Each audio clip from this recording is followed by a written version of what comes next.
J'écris ce message sur les réseaux sociaux afin de démentir une affaire qui a fait la une il y a peu de temps.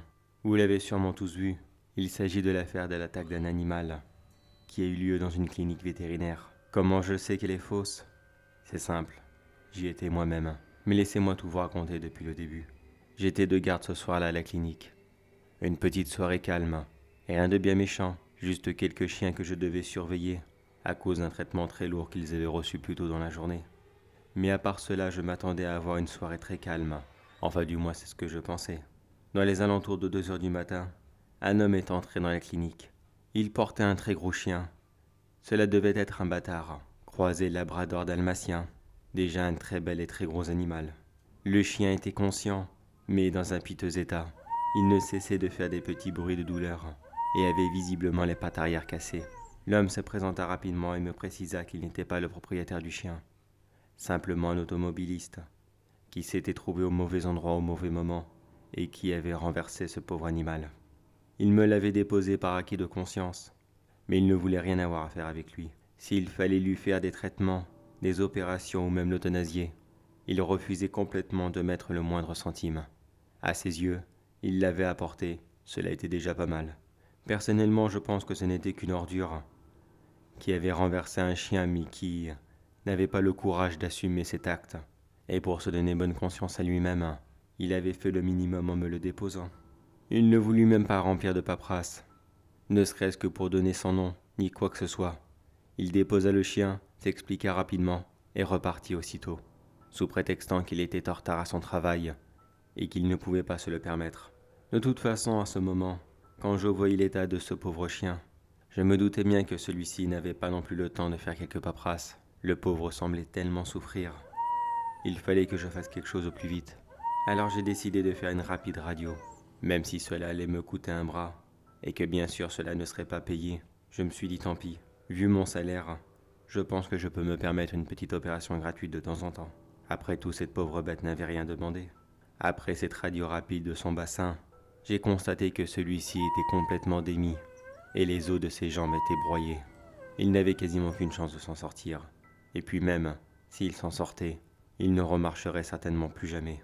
J'ai donc décidé de mettre fin à ses souffrances. Le pauvre animal ne demandait que ça. Je l'ai donc laissé seul sur la table d'opération, le temps de retourner à mon laboratoire et de préparer tout ce qu'il fallait pour le piquer. Cela m'a pris une bonne demi-heure, mais quand je suis revenu, le chien n'y était plus. Bien sûr, je me suis demandé où il était passé, même s'il ne pouvait pas aller bien loin dans son état. Alors j'ai commencé à le chercher, passant de la salle d'opération, couloir, salle d'attente, accueil, il n'y était pas. Après plusieurs minutes de recherche, j'ai entendu des bruits bizarres provenant de la réserve, là où tous les autres animaux attendaient dans leur cage. Pensant que l'arrivée de ce nouveau pensionnaire avait dû provoquer un petit attroupement au niveau des animaux, qui bien sûr ressentaient la douleur de leurs congénères. Mais j'étais très loin de la vérité. En arrivant devant la porte de la réserve, j'ai entendu des bruits très bizarres. Ce n'étaient pas des bruits d'appel à l'aide ou d'autres aboiements de chiens heureux. On aurait dit des bruits de morsure et de mastication. Comme si quelqu'un ou quelque chose était en train de faire le plus gros repas de sa vie. J'ai donc prudemment ouvert la porte et j'ai découvert le chien qui visiblement, par je ne sais quel miracle, était maintenant en pleine forme et complètement libre de ses mouvements. Mais il était aussi en train de manger un autre chien qu'il venait probablement de tuer sur le coup. Il n'y avait pas que ce chien, un simple petit lévrier. Quasiment tous les autres chiens étaient morts, les chats aussi, et autres petits animaux qui vivaient dans la réserve. Tous avaient été fraîchement tués, le temps que je prépare la piqûre. Et ce chien qui, à la base ressemblait à Bâtard, croisé labrador dalmatien, ressemblait maintenant à un dog du Tibet, mais en beaucoup plus gros. Je ne savais vraiment pas comment réagir. C'est vrai que j'avais de quoi me défendre. S'il m'attaquait, je n'avais qu'à lui planter l'aiguille, et cela lui serait fatal. Mais quand j'ai vu avec quelle facilité il avait réussi à tuer les autres chiens, j'ai préféré m'abstenir, et je suis retourné lentement à mon bureau, en essayant d'être le plus silencieux que possible. Moi qui suis un grand fan de films d'horreur, je sais pertinemment que c'est dans ce genre de scène que le personnage principal attire toujours l'attention du tueur et qu'il passe un très mauvais quart d'heure. Mais j'ai tout de même réussi à m'enfermer à double tour et j'ai rapidement pris le téléphone afin d'appeler la police. J'ai rapidement composé le numéro et quelqu'un m'a répondu me demandant qu'est-ce qu'il se passait. Bien sûr, je n'allais quand même pas leur dire « Au secours, venez m'aider, un chien est en train de manger tous les autres » et j'ai peur de finir en dessert. J'ai à la place sous-prétexté un cambriolage et que j'avais peur d'être agressé par les cambrioleurs s'ils arrivaient à entrer dans mon bureau. L'agent au téléphone m'a demandé de m'enfermer dans celui-ci et qu'une voiture de police allait bientôt arriver. Me sentant rassuré, je suis resté au téléphone, mais je lui ai bien sûr expliqué que je n'allais pas parler très fort car j'avais trop peur d'attirer l'attention sur moi. Mais je n'ai malheureusement pas eu à le faire. Il y avait quelques caméras de sécurité ici et là dans la clinique. Et depuis mon bureau, j'avais accès au terminal pour tous les voir. J'ai vu que le chien avait terminé son repas. Et visiblement, il cherchait son dessert. C'est-à-dire moi. Il est d'abord retourné dans la salle d'opération. Puis il a flairé ma piste, retraçant chacun de mes gestes, jusqu'à arriver devant ma porte, où il a commencé à mettre de violents coups de patte, afin d'essayer de la briser. Je me suis appuyé contre elle et je l'ai retenue de toutes mes forces. Certes, je m'étais barricadé, mais vu la carrure de cet animal, elle n'allait vraiment pas tenir longtemps. Elle commençait à craquer à plusieurs endroits. Je l'imaginais déjà en train de passer la tête, comme dans la scène culte du film Shining, mais à la différence que cette fois-ci, ça serait le personnage du film Kojo qui en passerait la tête. Le mélange parfait de deux films de Stephen King, pour la pire soirée de toute ma vie. Mais je fus sauvé par l'arrivée des policiers, qui entrèrent directement dans la clinique, armes en main, et qui visiblement s'attendaient à trouver des cambrioleurs. Mais à la place, ils sont tombés sur cet énorme chien, qui fut dans un premier temps très surpris de les voir arriver. 3 policiers entrèrent en même temps dans la clinique, et le chien se jeta sur l'un d'entre eux, lui saisissant l'avant-bras, et le plaqua contre le sol. Le policier hurla de douleur, tandis que ses 2 collègues surpris reprirent rapidement leurs esprits et ouvrirent le feu sur l'animal afin de le faire lâcher prise.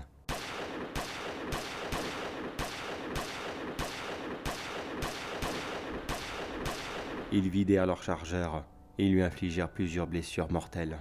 L'animal relâcha son emprise sur sa proie et il commença à prendre la fuite à travers la clinique. Mais il n'eut pas le temps d'aller très loin. Il se vida très rapidement de son sang et mourut en plein milieu du couloir. L'un des 2 policiers ramassa son collègue et le mirent dans leur voiture, alors que l'autre commença à m'appeler afin de me faire sortir de ma cachette. J'ouvris lentement ce qu'il restait de la porte de mon bureau et je courus rapidement dans leur direction. J'avais pu voir l'intégralité de la scène depuis le moniteur de mes caméras et je savais que cela n'avait pas été beau à voir. Ils me conduirent rapidement à leur poste de police et je fus longuement interrogé sur ce qu'il s'était passé. Leurs collègues avaient été emmenés à l'hôpital et tirés d'affaire, mais ils me reprochèrent de ne pas avoir expliqué la raison de mon appel et que cela les avait mal préparés à l'attaque d'un chien. Je me suis excusé bien sûr et je me suis justifié en leur racontant la vérité, que j'avais très peur qu'ils ne viennent pas, si cela était pour une excuse aussi bidon, et que je ne pouvais vraiment pas rester tout seul dans la clinique ce soir-là. Sinon Dieu seul sait ce qu'il me serait arrivé. Puis j'ai raconté l'intégralité de l'histoire. Le passage de l'homme à la clinique, le fait qu'il avait déposé le chien, est parti quasiment aussitôt, ma tentative de l'euthanasier, et tout ce qui était arrivé avec la police. L'un d'entre eux m'expliqua que j'aurais pu facilement être arrêté pour tentative de meurtre, car après tout, j'aurais pu dresser ce chien afin qu'il attaque les policiers qui entraient au fur et à mesure dans sa clinique. Mais je fus vite innocenté grâce à mes caméras de sécurité qui avaient filmé l'intégralité de la scène, y compris celle du parking, qui avait filmé la voiture de l'homme qui m'avait déposé le chien à toute vitesse et qui était reparti aussitôt. Grâce à cette vidéo, cet homme avait pu être retrouvé, et celui-ci raconta la même version, à quelques détails près. D'après lui, il n'avait pas écrasé le chien. Enfin du moins, pas volontairement. C'était lui qui s'était jeté sur sa voiture. Il avait quasiment apparu de nulle part, et s'était jeté à toute vitesse sur son pare-brise. Malheureusement pour lui, le chien avait été assommé pendant l'impact, et l'homme ne savait pas quoi faire à part déposer le chien dans la clinique. Et comme je vous l'ai dit plus tôt, oui, c'était une belle ordure, car son intention première était d'avoir un papier de son passage à la clinique, afin de se faire rembourser par l'assurance pour son pare-brise qui avait littéralement éclaté. Mais pendant notre conversation, il avait vu l'heure beaucoup trop tardive pour lui, Mais il avait dû partir très vite afin de se rendre à son travail. Et j'ai donc été acquitté de tout soupçon. Puis je suis rentré chez moi. Aujourd'hui, je ne fais plus de garde de nuit tout seul. Le directeur de la clinique, qui a lui aussi vu l'intégralité des vidéos, comprend totalement ce choix et a décidé que les équipes resteraient toujours par deux, même celles de jour. Mais maintenant, j'ai plusieurs questions en tête. Est-ce que l'automobiliste serait mort si le chien avait réussi à l'attraper et le sortir de sa voiture? Serais-je mort moi aussi si la police ne serait pas arrivée à temps? Et puis, qu'est-ce que c'était ce chien? J'essaie de me rassurer en gardant en tête l'idée que c'était un chien enragé. Mais j'ai déjà vu des chiens avec la rage. Et croyez-moi, celui-ci n'en était pas un. Vous avez déjà vu, vous, un chien guérir d'une façon miraculeuse pour après reprendre sa chasse et manger ainsi plusieurs créatures qu'il avait facilement tuées? Non, si je dois avoir un avis final pour cette soirée, je dirais que ce soir-là, j'ai vu un loup-garou.